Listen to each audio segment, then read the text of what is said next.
ચાલો મિત્રો વાડીએ જાય એ પહેલાં આપણે બગીચામાં આટો મારી આવી ઉઠીને ફ્રેશ થઈને ઉપડીએ આપણા બગીચા તરફ.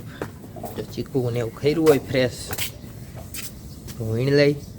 જો હજી તો વાતું ત્યાં દેખાઈ ગયા એક અહીંયા ખરેલું છે આ રી એવું કામ છે. એટલે ઉઠીને તરત જ સીધા બગીચામાં આટો મારીને એટલે જામ પાકા પાકા ચીકુ હાથમાં આવી જ જાય.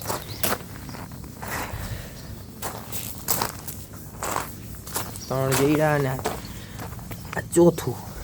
4 ચીકુ પાકી ગયા ખરી ગયા એક ચીકુડીમાં. હવે બીજે આટો મારી આવી એમાં હે કાંઈ બીજા ચીકુમાં તો એક આવ્યું હાથમાં. જો આવો ફ્રેશ માલ ક્યાં જડે? સિટીમાં તો એ લારીએ જવાનું 40, 50, 60 જે ભાવ હાલતો હોય એ ભાવે આટો મારી આવવાનો. ભાઈ 500 કરી દો તો, ભાઈ કિલો 1 કરી દો તો, એમાં કાંઈ ન વરે. આમ જોવો અમારો બગીચો, ચીકુ પછી આંબળો હે, આંબોય હે, લીંબુ એટલા ખરે. તુવર હવે પાકી ગઈ છે, વીણવાનો વેત નથી. મારે તો આવા બગીચા ને આવું બધું હાયલા કરે. સિટીમાં રહેતા હોય અહીંયા તો કાંઈ હોય નહીં આવું બગીચામાં કાંઈ ખાવા જડે આવું કાંઈ. અહીંયા તો હોય ની જેમ 10 બાય 10 ની વયડી. અહીંયા જો આપણા બગીચા ફૂલે. આ દેશી ગુલાબ છે, પછી એક અહીંયા ગુલાબ છે. ગુલાબ તો ભરપૂર છે.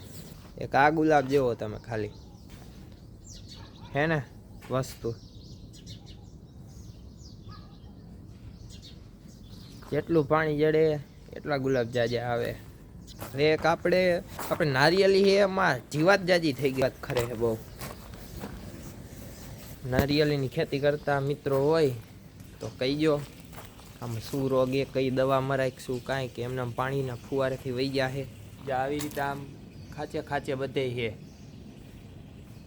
લાગત. શું આનો ઉપાય છે એ જરા કોમેન્ટ કરી દેજો. તો હવે ભાગી વાળીએ શું નવું હે શું કાંઈ આટો મારી આવી.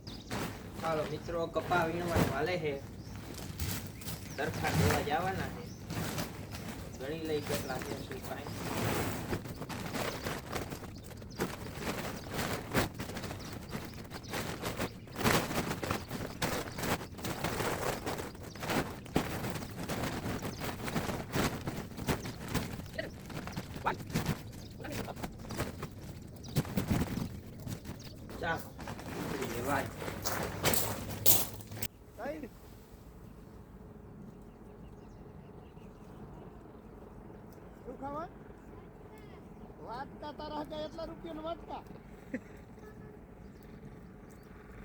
આપણે કપાસનું બિયારણ એમાં જો આવો ખોટો છોડવો આવ્યા પારવા આવ્યા ઝંડા. હાવ માલિકો એક ગેડું નથી ખુલ્યું, એક પણ ગેડું ખુલ્યું નથી. ખાલી ઊંચો વાહણા જેવો હૈલો ગયો ખપાઈટની જેમ. અને આ બિયારણ કાયદેસરનું ઓરિજિનલ જેવો ખુલ્યો એ કપાસ. એક છોડવો આમ હે એવો ઝંડો, એવા પારવા હે લાગટ ઝંડા. આ કપાસિયા તેલ ખાતા હોય એને ખાસ આ જીવાત બધી જુઓ. એમાં કાંઈ જીવડું કે ઈર કે એ આવે કાંઈ જુદું તો નીકળવાનું નથી.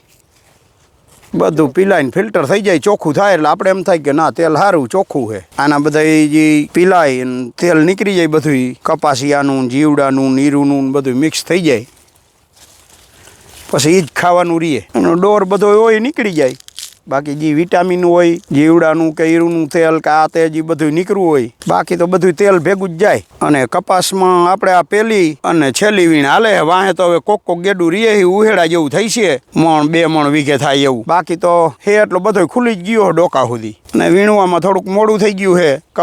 મગફળીમાં વીણાણ જાજી થઈ એમાં નવરા થયા નહીં. વીણાણ કરી લીધી ને વાવેતર કર્યું, વાવેતર કરીને પાછા એ જીરાની નીંદીને પછી જ કીધું હવે નિરાતે જ કપા વીણી મોડા ભેગું મોડું. અને કપાસિયા તેલમાં તો વચમાં તો 4-5 વર્ષ બહુ નીકળ્યું હતું કપાસિયા તેલ ખાવાનું. અને ત્યાં તો બધાય ખાતા, ખેડૂય ખાતા 5-7 વર્ષ મોર, અને સિટીવાળાય ખાતા, અને અમે ખાધેલું કપાસિયા તેલ. પણ હવે આ ખબર પડી કે આ ગુલાબી ઈયળું આવી ને આપણે બેક વખત તો અહીંયા જીને ગયા, ઓઇલ મિલે ગયા, ત્યાં ખબર પડી કે આ તો આ બધો રહ ભેગો જ આવે, ઈરુનો જીવડીનો. પછી મીંડા છેલ્લા 5 વર્ષથી આ મગફળીનું તેલ ખાવા.